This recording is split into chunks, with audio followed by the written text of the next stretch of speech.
জয় শ্রী রাধে কৃষ্ণ।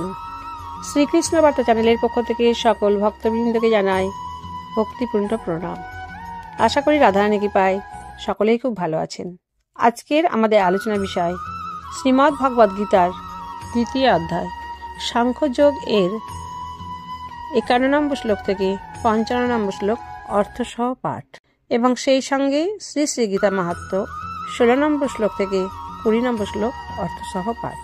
আপনাদের কাছে আমার বিশেষ অনুরোধ, আপনাদের চলার ফাঁকে ফাঁকে, কাজের ফাঁকে ফাঁকে এই গীতা পাঠ অবশ্যই শ্রবণ করবেন।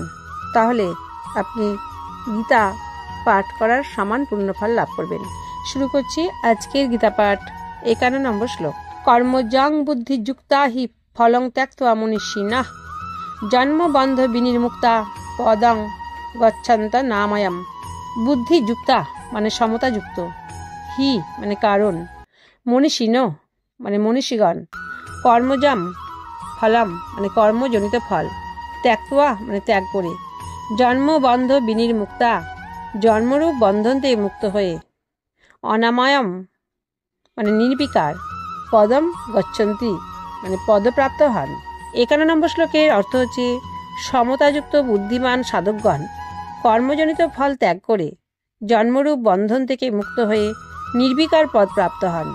কর্মজাং বুদ্ধিযুক্তা হি ফলং ত্যক্ত্বা মনীষিণঃ এর ব্যাখ্যা হচ্ছে যিনি সমতাযুক্ত তিনিই বাস্তবে বুদ্ধিমান অর্থাৎ জ্ঞানী। অষ্টাদশ অধ্যায়ের 10ম শ্লোকেও বলা হয়েছে যে ব্যক্তি দুঃখকর কর্মে দ্বেষ করেন না এবং সুখকর কর্মে আসক্ত হন না তিনিই প্রকৃত মেধাবী অর্থাৎ বুদ্ধিমান। কর্ম তো ফলের রূপে পরিণত হয় এবং সেই ফল কেউই পরিত্যাগ করতে পারে না। যেমন কেউ যদি নিষ্কাম ভাব নিয়ে খেতে বীজ রোপণ করে তবে তাতে কি শস্য উৎপন্ন হবে না? বীজ রোপণ করলে গাছ নিশ্চয়ই উৎপন্ন হবে। তেমনি কেউ নিষ্কাম ভাব নিয়ে কর্ম করলেও তার ফল অবশ্যই হবে। সুতরাং এই স্থানে কর্মজনিত ফল ত্যাগের অর্থ হল কর্মজনিত ফলের ইচ্ছা, কামনা, মমতা, বাসনা ইত্যাদি পরিত্যাগ করা। সকলেই এগুলি ত্যাগ করতে সক্ষম। জন্মবন্ধ বিনির্মুক্তা এর অর্থ হচ্ছে সমতাযুক্ত মনীষী সাধকগণ জন্মরূপ বন্ধন হতে মুক্ত হয়ে যান।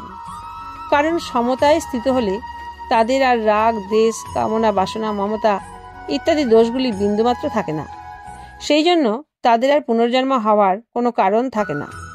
তারা জন্ম মৃত্যুর বন্ধন থেকে চিরকালের মতো মুক্ত হয়ে যান। পদং গচ্ছন্ত নাময়ম, আময় এর অর্থ হলো রোগ। রোগ হচ্ছে এক প্রকার বিকার। যার কোনো প্রকার বিকার থাকে না তাকে অনাময় বা নির্বিকার বলা হয়। সমতাযুক্ত মনীষীগণ এই নির্বিকার পদ প্রাপ্ত হন। এইরূপ নির্বিকার পদকে 15 অধ্যায়ের 5ম শ্লোকে অব্যয় পদ এবং 18 অধ্যায়ের 56তম শ্লোকে শাশ্বত অব্যয় পদ নামে অভিহিত করা হয়েছে। যদিও গীতায় সত্যগুণকেও অনাময় বলা হয়েছে, কিন্তু প্রকৃতপক্ষে অনাময় হচ্ছে নিজ স্বরূপ বা পরমাত্ম তত্ত্ব। কারণ এটি গুণাতীত তত্ত্ব, যা প্রাপ্ত হলে কাউকে আর জন্ম মৃত্যু চক্রে আবর্তিত হতে হয় না। পরমাত্ম তত্ত্ব প্রাপ্তির হেতু হওয়ায় ভগবান সত্যগুণকেও অনাময় নামে অভিহিত করেছেন। অনাময় পদ প্রাপ্ত হওয়া কেমন? প্রকৃতি হচ্ছে বিকারশীল, তাই তার কার্যরূপ শরীর জগৎ সংসারও বিকারশীল। স্বয়ং নির্বিকার হয়েও যখন এই বিকারশীল শরীরের সঙ্গে তাদাত্ম্য করে তখন সে নিজেকেও বিকারশীল বলে মেনে নেয়। কিন্তু যখন সে শরীরের সঙ্গে মেনে নেওয়ার সম্পর্ক ত্যাগ করে তখন তার নিজ সহজ নির্বিকার স্বরূপের অনুভব হয়। এই স্বাভাবিক নির্বিকারত্ব অনুভব করাকেই এখানে অনাময় পদ প্রাপ্ত হওয়া বলা হয়েছে। কর্মে যোগী কৌশল কেন, তার কারণ হি পদটির দ্বারা এই শ্লোকে জানাচ্ছেন। সাত্ত্বিক কর্মের ফল নির্মল, রাজসিক কর্মের ফল দুঃখ এবং তামসিক কর্মের ফল মূঢ়তা। সমতাযুক্ত ব্যক্তি এই 3 প্রকারের ফল পরিত্যাগ করেন। কর্মজনিত ফল ত্যাগে 2টি অর্থ হয়: ফলেচ্ছা পরিত্যাগ করা এবং কর্মের ফলস্বরূপ অনুকূল প্রতিকূল পরিস্থিতি উপস্থিত হলেও তাতে সুখী বা দুঃখিত না হওয়া। প্রকৃতপক্ষে উৎপত্তি ও বিনাশশীল সমস্ত জগৎ সংসারই কর্মফল অর্থাৎ বন্ধন। বিনাশশীল বস্তুমাত্রই কর্মফল।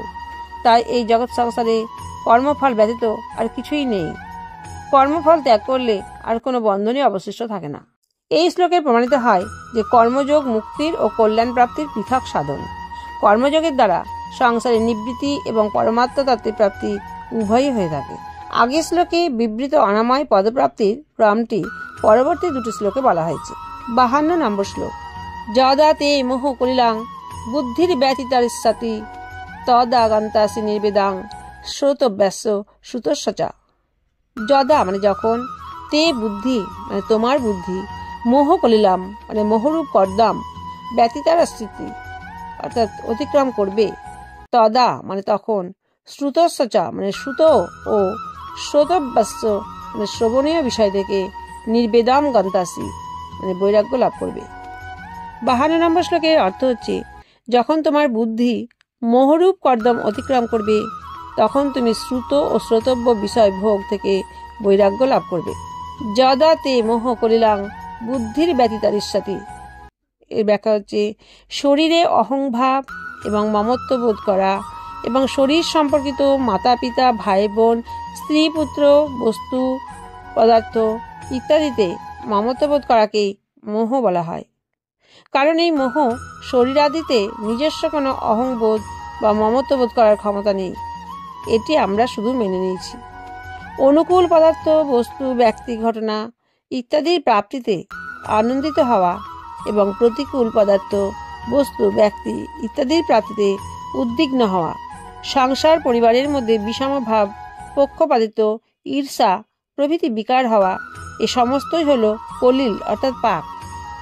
এই মোহরূপ পঙ্কে যখন বুদ্ধি বিপর্যস্ত হয় মানুষ তখন কিংকর্তব্য বিমূঢ় হয়ে পড়ে, তখন তার আর কোনো বোধজ্ঞান থাকে না।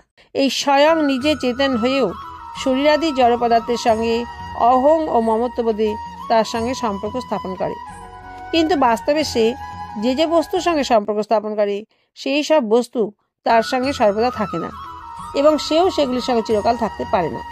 কিন্তু মোহের ফলে তার সেদিকে দৃষ্টি যায় না এবং সে নানা প্রকার নতুন নতুন সম্পর্ক সৃষ্টি করে, জগৎ সংসারে অধিকতরভাবে আবদ্ধ হতে থাকে। কোনো পথিক নিজ গন্তব্যে পৌঁছাবার আগে যেমন একটি স্থানে আস্তারা নিয়ে খেলাধুলা বা হাসি তামাশায় সময় নষ্ট করে, মানুষও তেমনি এই জগতের বিনাশশীল পদার্থ সংগ্রহে এবং তার সুখ ভোগে তথা ব্যক্তি পরিবার ইত্যাদিতে মমত্ববোধ নিয়ে তাদের সুখ আহরণে মগ্ন হয়ে যায়। এই হচ্ছে তার বুদ্ধির মোহরূপ পঙ্কে পতিত হওয়া। শরীরের প্রতি অহংবোধ ও মমত্ববোধ করে এবং পরিবার পরিজনের প্রতি মমতা করে জীবনযাপনের জন্য আমরা এখানে আসিনি। এতেই আবদ্ধ হয়ে নিজেদের প্রকৃত উন্নতি থেকে কি আমরা বঞ্চিত থাকব? আমাদের এতে আবদ্ধ না হয়ে নিজেদের কল্যাণ করতে হবে। এটি দৃঢ় নিশ্চিত করে নেওয়াই হলো বুদ্ধির মোহরূপ পঙ্ক অতিক্রম করা। কারণ এইরূপ চিন্তা দৃঢ়ভাবে ধরে থাকলে আমাদের বুদ্ধি সংসারের সম্পর্ক নিয়ে আটকে থাকবে না, অর্থাৎ এতে ডুবে যাবে না। মোহরূপ পঙ্ক থেকে উদ্ধার পাবার দুটি উপায় আছে, এক হলো বিবেক, অপরটি সেবা। বিবেক যদি প্রখর হয় তাহলে সেটি অসৎ বিষয়গুলিতে অনীহা এনে দেয়। মনের মধ্যে যদি অপরকে সেবা করা, অন্যকে সুখী করার প্রবল ইচ্ছা জাগে তবে নিজের সুখ ও আরাম পরিত্যাগ করার শক্তি এসে যায়। অপরকে সুখী করার ইচ্ছা যত প্রখর হবে নিজের জন্য সুখের ইচ্ছাও ততই ত্যাগ হতে থাকবে। যেমন শিষ্যের গুরুকে, পুত্রের মাতা পিতাকে, পরিচারকের মনিবকে সুখী করার ইচ্ছা জাগ্রত হলে তার নিজের সুখ ও আরামের ইচ্ছা আপনি অনায়াসে দূর হয়। তেমনি কর্মযোগের সংসার মাত্রেরই সেবা করার ইচ্ছা হয় এবং এর ফলে তার নিজের সুখভোগের ইচ্ছা আপনিই দূর হয়। বিবেক বিচার দ্বারা নিজের ভোগের ইচ্ছা মেটানো কিছু কঠিন হয়ে পড়ে, কারণ বিবেক যদি অত্যন্ত দৃঢ় না হয় সেটি ততক্ষণই কার্যকরী হয় যতক্ষণ কোনো ভোগ্য বস্তুর সম্মুখে না আসে। ভোগ্য বস্তু এসে পড়লেই সাধক প্রায়শই তাদের বিচলিত হয়ে পড়ে, কিন্তু যার মধ্যে সেবাভাব থাকে তার কাছে অত্যন্ত সুখপ্রদ ভোগ্য যদি আসে সে সেটি অপরের সেবায় ব্যয় করে, সুতরাং তার নিজের সুখ ও আরামের ইচ্ছা অনায়াসে দূর হয়। সেই জন্য ভগবান সাংখ্য যোগের থেকে কর্মযোগকে শ্রেষ্ঠ, সহজ এবং শীঘ্র সিদ্ধিপ্রদ বলে জানিয়েছেন। তদা গন্তাসি নির্বেদাং শ্রোতব্যাস শ্রুতস্য চা। এর ব্যাখ্যা হচ্ছে, মানুষ যত প্রকার ভোগের কথা শুনেছে, ভোগ করেছে এবং ভালোভাবে অনুভব করেছে সেই সমস্ত ভোগ এখানে শ্রুতস্য পদের মধ্যে ধরা হয়েছে। স্বর্গলোক, ব্রহ্মলোক ইত্যাদি যত রকম ভোগের কথা শোনা যায় সেই সমস্ত এখানে শ্রোতব্যাস পদের অন্তর্ভুক্ত রয়েছে।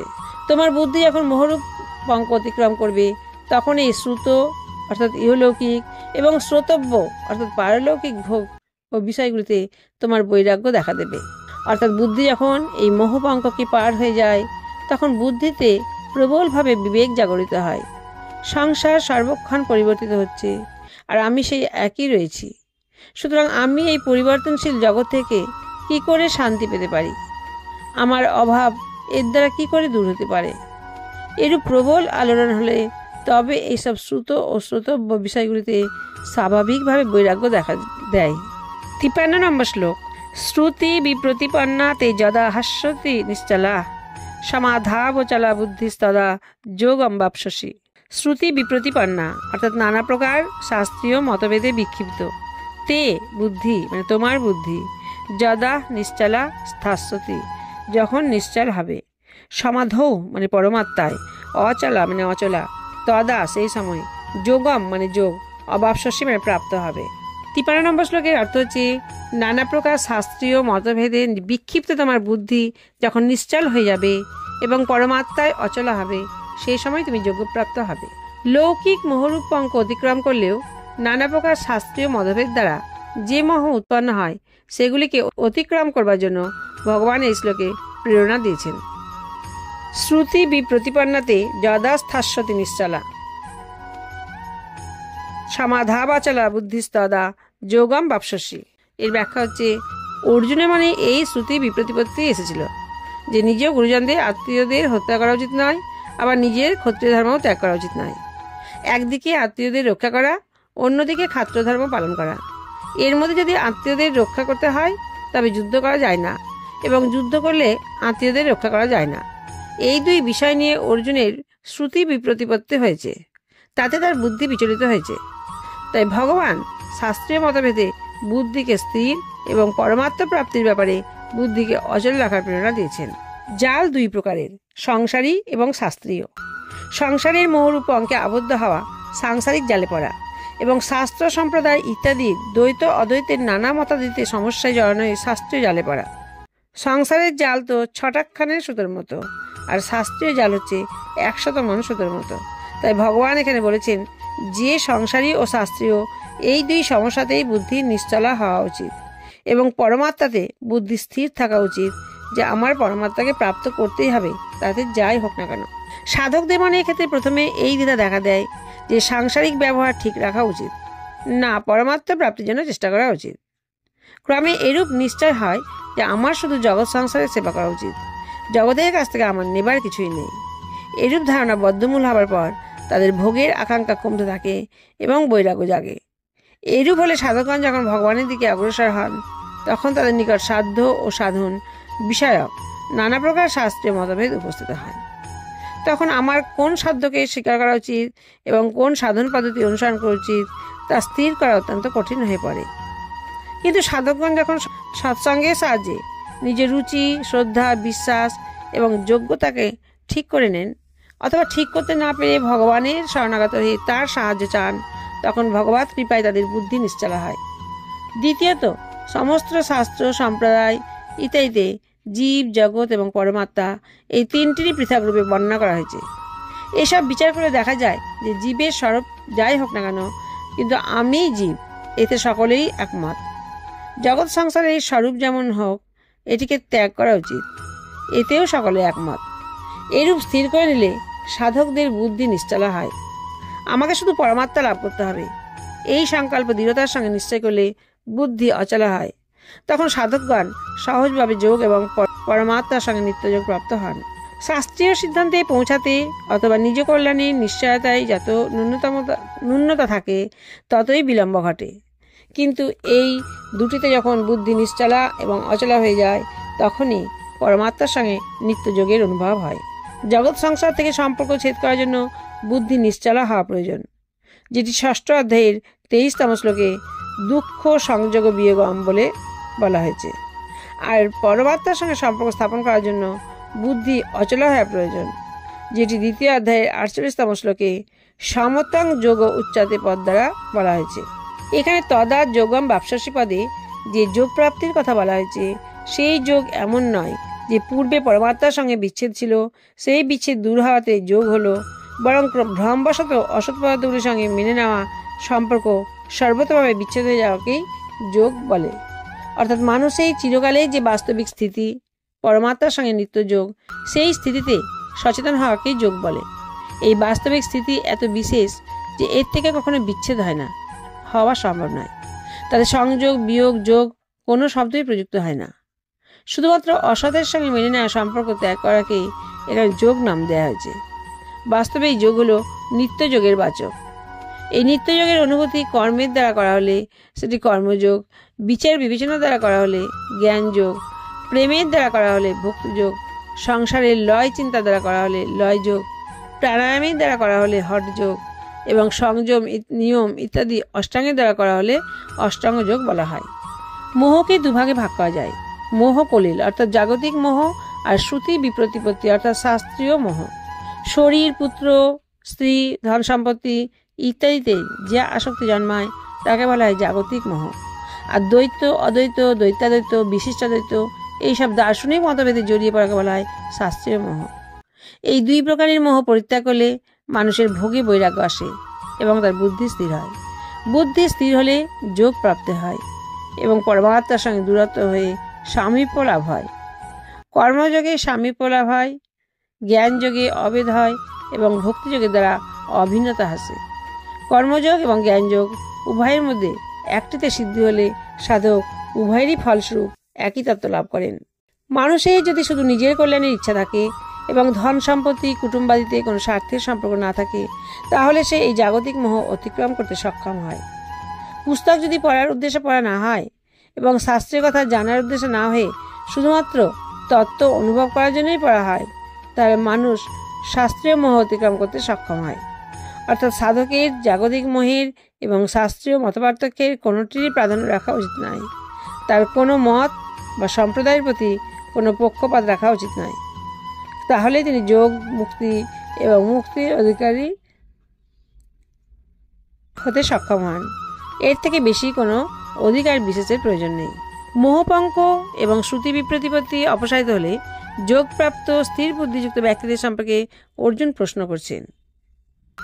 54 নম্বর শ্লোকে অর্জুন প্রশ্ন করেছেন, স্থিত প্রজ্ঞস্য কা ভাষা সমাধিস্তস্য কেশব স্থিতধি কিং প্রভাসেত কিমাসিত ব্রজেত কিম।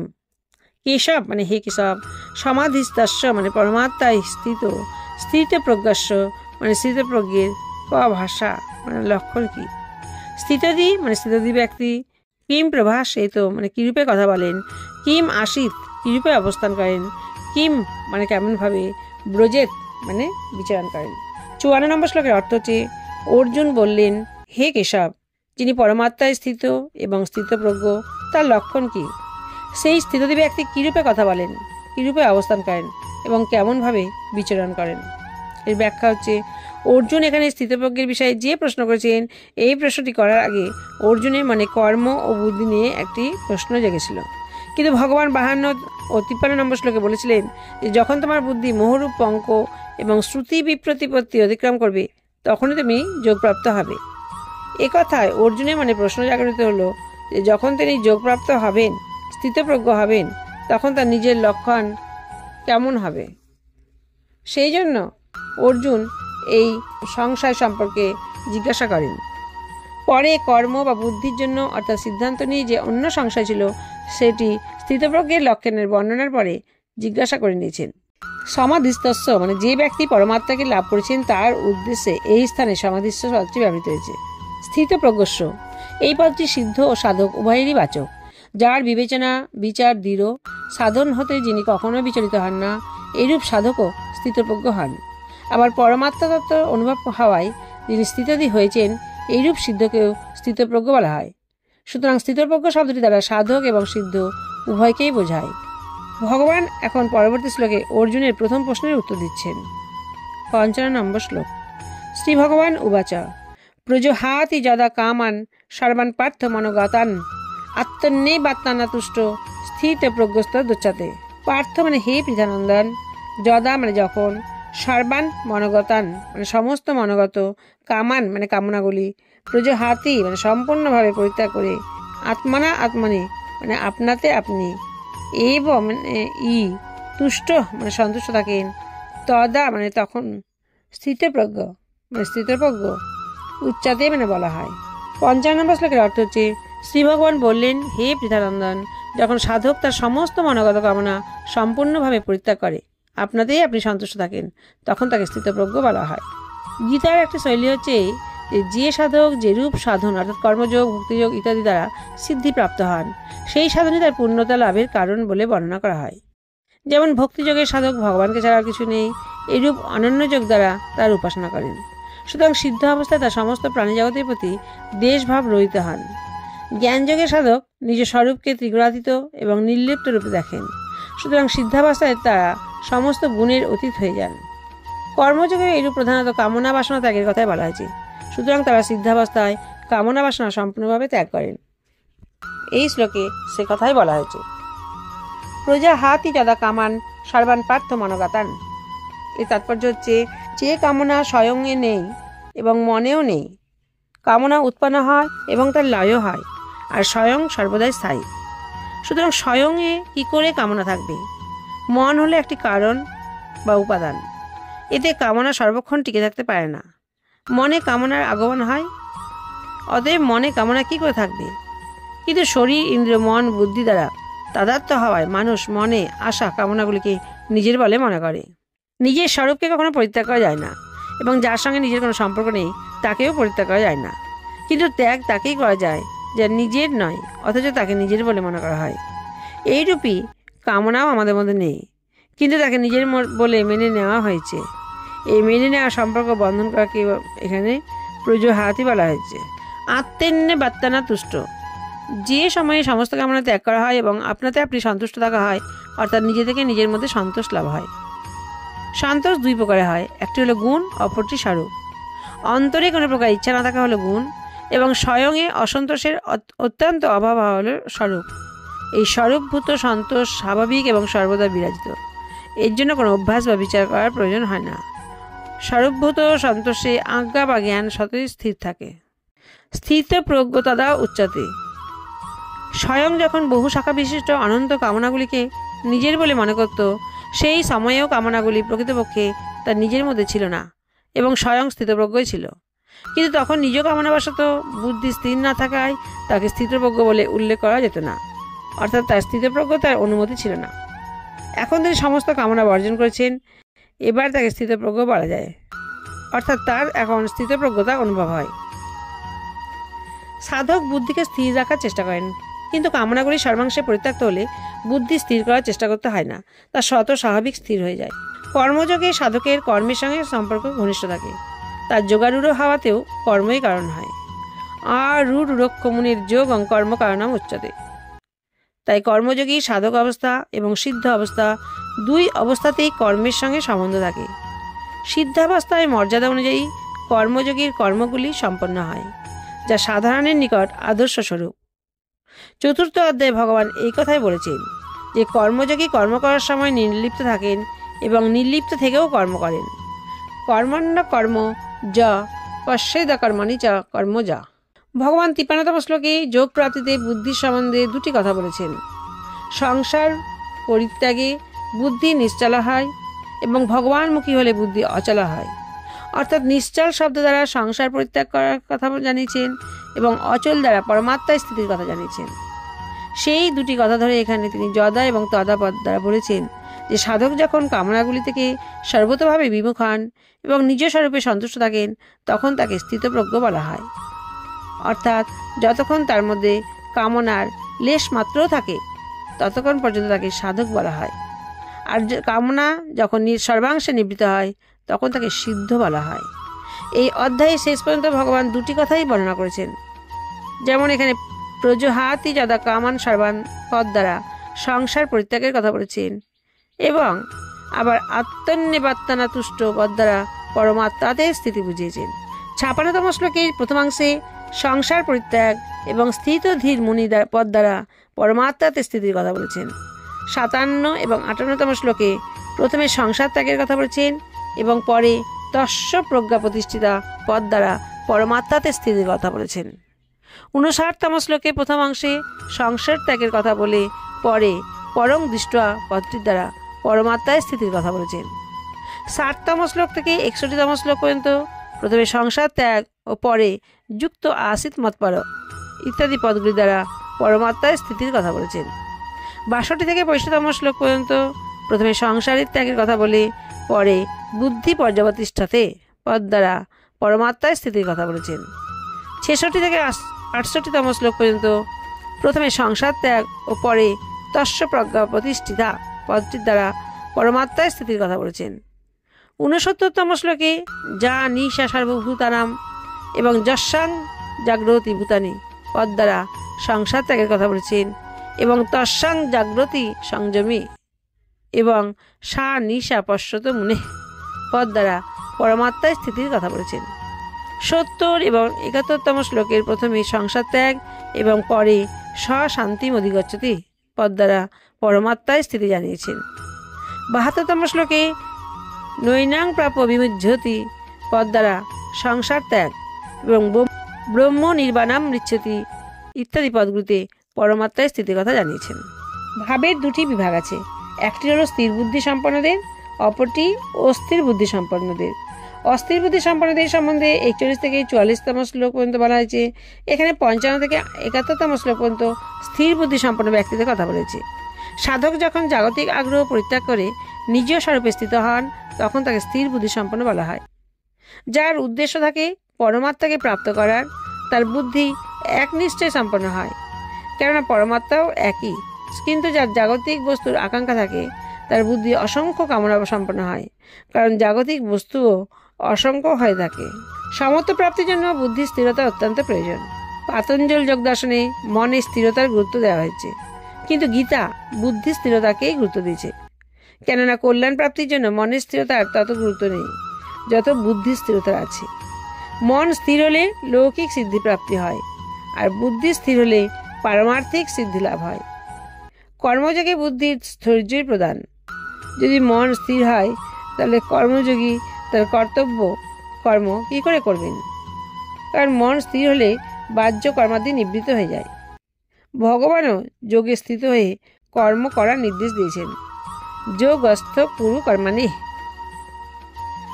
প্রজহাতি এবং কামান সর্বান পদ ব্যবহারের তাৎপর্য হলো যেন বিন্দুমাত্র কামনা না থাকে, সম্পূর্ণরূপে যেন কামনা ত্যাগ করা হয়, কারণ কামনাই হলো পরমাত্মা প্রাপ্তির পথে প্রধান প্রতিবন্ধক। এতক্ষণ আমরা শ্রীমদ্ ভগবদ্গীতার 2য় অধ্যায় সাংখ্যযোগের 51 থেকে 55 নম্বর শ্লোক অর্থসহ পাঠ করলাম। এখন শ্রী শ্রী গীতা মাহাত্ম্য 16 নম্বর শ্লোক থেকে 20 নম্বর শ্লোক অর্থসহ পাঠ। 16 নম্বর শ্লোক। গীতা শাস্ত্রাং না জানাতি নাদমস্তৎ পরজন ধিক প্রারব্ধং প্রতিষ্ঠাঞ্চ পূজাং মানং মহত্তমাম। যে গীতাশাস্ত্র জানে না তাহা অপেক্ষা অধমার কেহই নাই, তাহার প্রারম্ভে ধিক, কর্ম প্রতিষ্ঠা পূজা মান দান ও মহত্ব ধিক। গীতা শাস্ত্রে মতির নাস্তি সর্বতন্নি ফলং যোগ ধিক্তাস্য জ্ঞান দাতারাং ব্রতং নিষ্ঠা তপজস্য। যাহার গীতাশাস্ত্রে মন নাই তাহার সবই নিষ্ফল, পণ্ডিতেরা এই কথা বলিয়া থাকেন। তাহার জ্ঞান দেতা গুরুকে ধিক, তাহার ব্রত নিষ্ঠা তপস্যা ও সুনামকে ধিক।